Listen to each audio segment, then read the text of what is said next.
Hey everyone, welcome to my video. Today I thought like sharing with you my experience where I've renewed my Indian passport from Chicago, Illinois. So I'll walk you through the process in phases where phase one is where you go and submit all your details to the embassy. Phase two is where you accumulate all your records, like paperwork process, notarizing with your local persons or with the UPS or with library. I give you some tips on this. So phase three is where you go and register yourself with VFS and start uploading all your documents to the VFS. And phase four, it's not kind of phase four, but basically like subsidy of phase three, where you go and interact with the VFS. Like either you can go pick your appointments or you can send your queries, all your documents and everything. There are some checklists which I will more loud to share with you. So if you kind of go through this process, your renewal process will be even more easier because I've recently renewed it. So this is like January 2026. So I don't think so they're going to get it updated in near soon. So let's get started. So you can see the website embassy.passportindia.gov.in. So this is the first phase where you go and select your region. So I'm right now in North America, where I go choose the USA, and you get a pop-up saying like the website has been redirected or redesigned, so they get it directed. So click here, and once you click here, you'll get it redirected to the latest, latest and the greatest they call. So Passport Seva and the Indian embassies and consulate. So the first step is once you launch in here, you need to register yourself against this website. So this is the registration form. Registration is pretty simple and straightforward. You go choose the country where you're right now located. So for me, I'm located in USA, Chicago. So you can choose the nearest embassy you have. If you are in somewhere on the East Coast, go to Atlanta or New York. If you're on West Coast, San Francisco, Seattle, and right now I'm in the Midwest, so I thought like, let's go with Chicago because it's very nearby. I can go drop the papers over there. So once you kind of register and acknowledge with your email ID, go log in with your email which you registered, and then the same option just comes over. So once you log in with your ID, you get this option. So go click the applicant login. Once you click this applicant login, it will direct to you to another website or basically like portal where you have options to apply for almost everything with the embassy. So I have chosen reissue of the passport. So I'll just walk you through a sample process where we do. So this is the passport number and your date of birth. I'm trying to key in like some dummy numbers. I don't know whether it's going to take it. Let's say I'll choose some. Yeah, skip for now or send an OTP. It's going to send an OTP to your email ID. So I just want to skip for now. So and then the other option is where it's very obvious. So it's a reissue of my passport and my validity expired. So this you can choose if it's expired and more than 3 years is one option, and if it's about to be expired, you can renew your visa before 12 months of its expiry. So or at least you can 6 months. So I would recommend anytime between 6 to 12 months you can start your process. So it's a normal process. I'm not going to do in Tatkal. So it's a regular 36-page paper and then save next. So similar wise, you will have to submit all your details. So there are other persons who have given a lot of similar videos where they have actually filled in, but I'm not going to walk you through the complete process. So these are all complete your personal details. So just go for it. So after you submitted all your details with the embassy, so my applications will have the number of entries for the individual person. So since I've applied for three, so there are three entries. So the most important part is post submitting the document. So here you can see view forms where you can go and view what you actually submitted, track applications. So this is where option is enabled since I've already submitted to the VFS. So this option is enabled for me. The most crucial part is uploading the supporting document and upload recent photograph and signature. I'll come to the supporting document later, but just want to walk you through the recent photograph and signature, which is the very crucial part. So there is actually a checklist available with the VFS, not with the MC. So I will also share with you eventually on, when we start the phase three. So with respect to the phase two, submitting the document, submitting all your signatures, all your photograph. So take a pretty decent, good white background photograph where you have 80% of your face covered and 20% with the white background. So this is very, very important. And make sure all your photos, whatever you take, it's with 630 by 810 pixel. So I'll walk you through the phase three now. So now we have to move all our operations to the VFS Global. So VFS Global, this is the website, services.vfsglobal.com/USA/en/ind, where they have our services available, but we are focused on applying for the passport, especially Indian passport. So click on apply for our passport, and then you have the options over here. So just go through them real carefully. So here's where we have two options to submit your document, or send your documents to the VFS or to the embassy. So basically you send it to embassy via VFS. So to interact with VFS, there are two options. One, you can apply by mail or post, where whatever the phase to completed documents, after all notarizing, checklisting, submitting, creating all the necessary documents, you can send everything to the VFS via just the post. There's another option which is very interestingly more convenient for me if you are living in any of the above listed cities, like Chicago, Seattle, New York, Washington, those places. If you're somewhere near a couple of hours of drive, since I was like living in suburbs of Chicago, so I could able to drive to the VFS Global in downtown Chicago.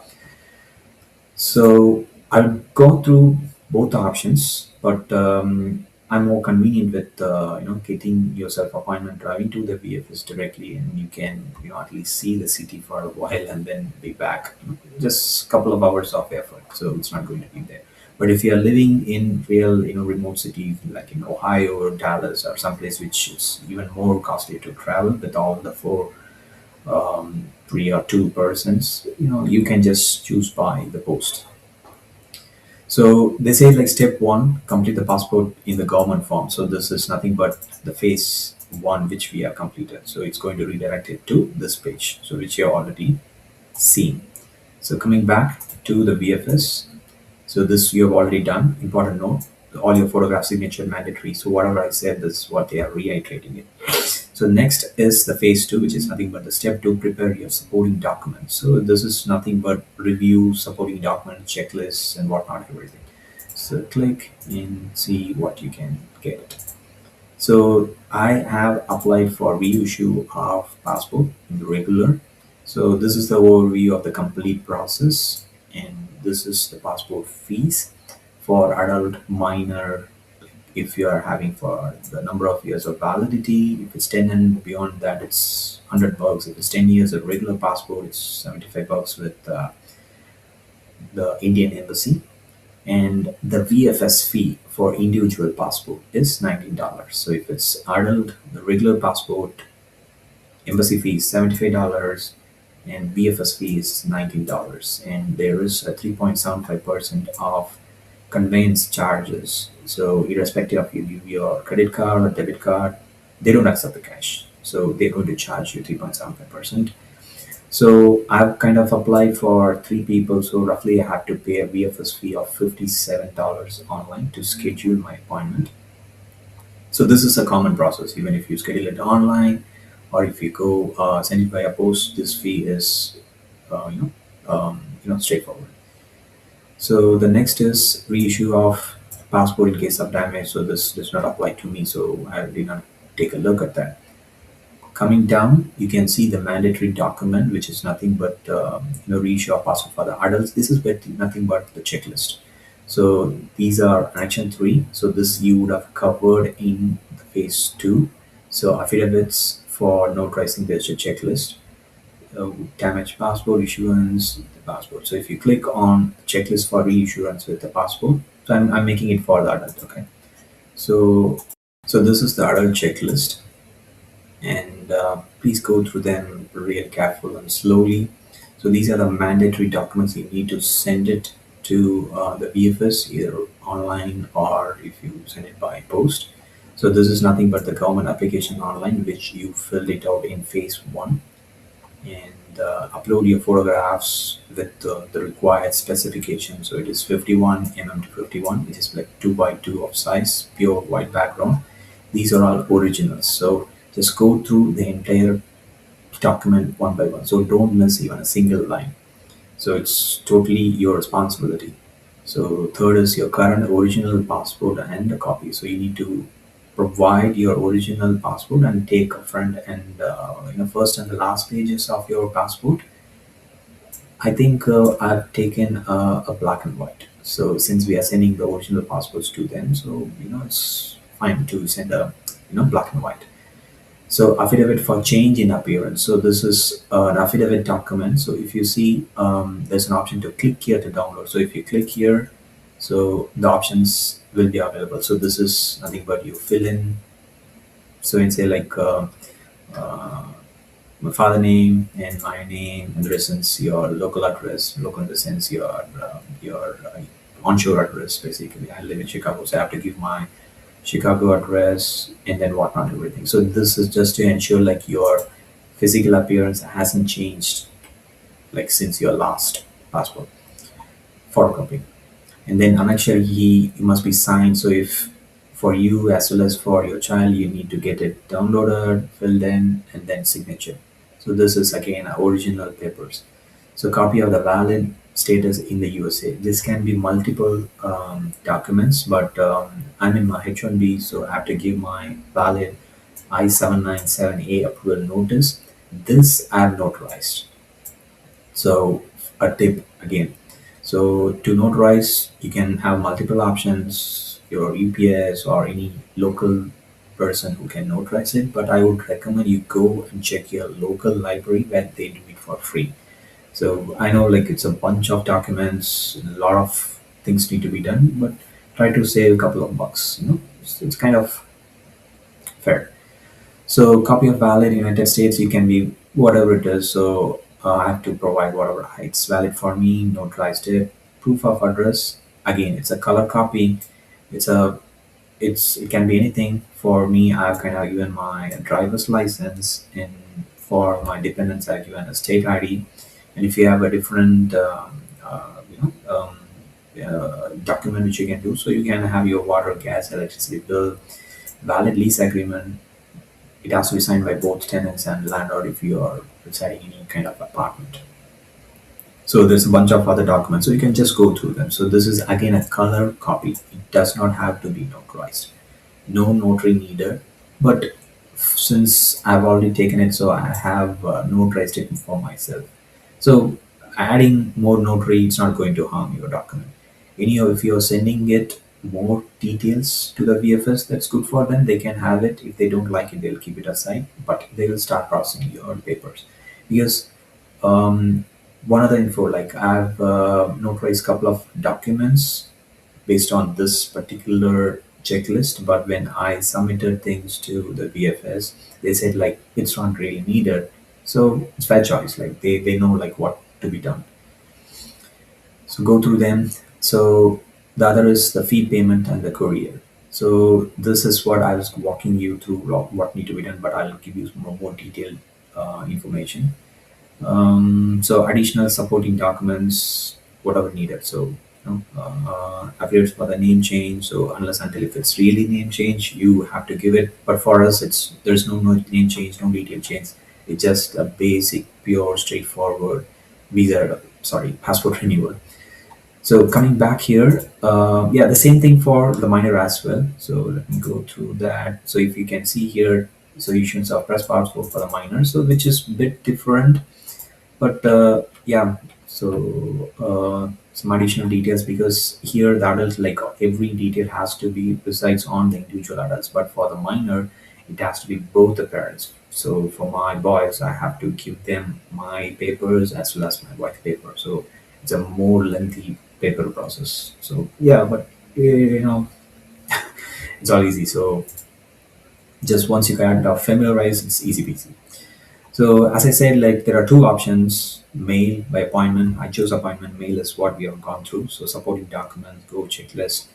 So step three, interacting with the VFS. So this is actual phase three. So where you go and create an account with the VFS system.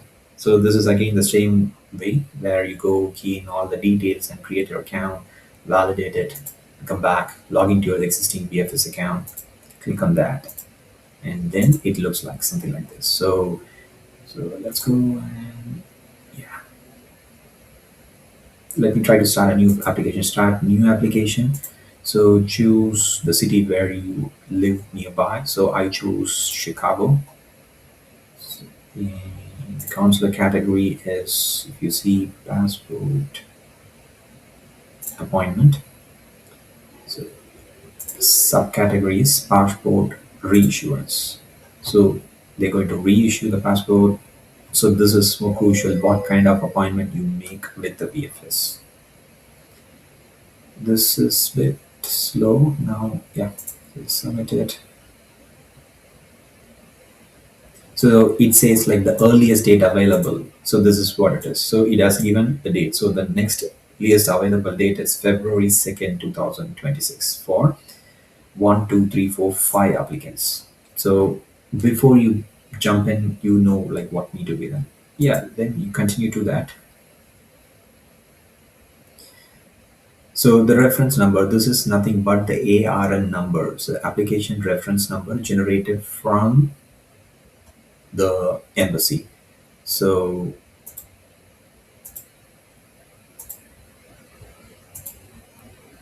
I'm going to share the yeah, logged out. Yeah, I'll post a screenshot probably here. So this is a reference number generated from there. Key in here, give the respective username, sorry, respective first name, last name, the gender, whatnot, the contact number, everything. Mostly it should match with whatever you have already given to the embassy, and then save it. So this is one entry. So once after you you do it, like it's kind of, you can add more people to this one. So if you come back again here, you will have one entry. So that right now there's no entry, so there'll be multiple entries over there. And then once it's all done, you can see booked appointment. You have the services, review and pay. So if you have three people, roughly it will come around like $57 some cents. So maximum $58. So this is purely the VFS fee, nothing to do with the embassy, Indian embassy, nothing to do with your Indian passport. So this makes sure you pick the appointment with them online. So again, a tip. So they also accept walking. Yes, they also accept walking, the VFS Global. So if you're ready with your papers, if you're not getting your appointments online, you can always go to their office, near the office in Chicago, New York. Okay. Overall, the process is so detailed and you have enough document to get it supported, like checklist and website, it has been more descriptive. If you have a bit of patience and enough support, you can get it done in a couple of days, I would say. My spouse, my wife, she helped me a lot in going through all this process. So thanks to her. It's not so tedious, but you just need some patience and some perseverance. I think I kind of saved a couple of bucks rather than dropping things over post to the VFS. I drove, so it's just like the gas charges. Technically, I kind of was able to save something. Overall, it's all good. Thanks for watching then. So if you have any further questions about renewing your Indian passport with embassy, if you're out there in North America, please do watch this video. And if you have any suggestions, comments, you're welcome to post it. And of course, subscribe. And I'll keep you posted about when do I receive the passport. I'm anticipating somewhere between the first and the second week of February. Could be even more faster. So I'll keep you updated once I receive them. And thanks once again for your time watching this video. And please do subscribe. Thank you.